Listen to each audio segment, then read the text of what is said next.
Beralih ke topik berikutnya, pemirsa, adanya kebijakan dari pemerintah Arab Saudi, tidak adanya pembatasan usia membuat jumlah kuota jamaah haji Indonesia kembali bertambah.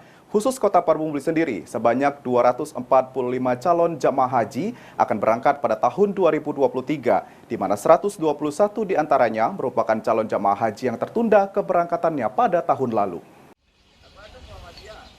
Kembali normalnya kondisi pasca pandemi COVID-19 membuat pemerintah Arab Saudi melonggarkan aturan terkait jumlah jamaah haji. Kasih PHU Kemenak Kota Parabumi Muhammad Dafir mengungkapkan pada musim haji tahun 2023, Kota Parabumi akan memberangkatkan calon jamaah haji sebanyak 245 orang. Jumlah tersebut 2 kali lipat lebih banyak dari tahun sebelumnya.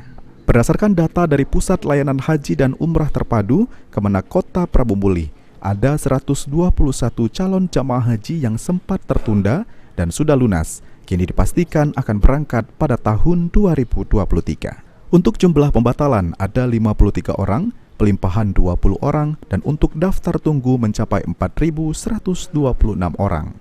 Untuk kuota 100% untuk Parabumi, insya Allah akan diberangkatkan sebanyak 245 orang.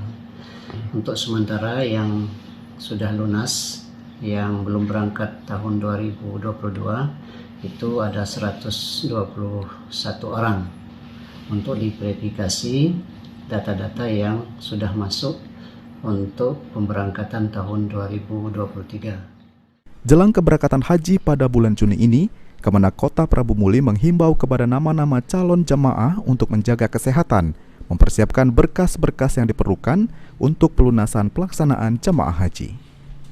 Beni Firdaus, PAL TV.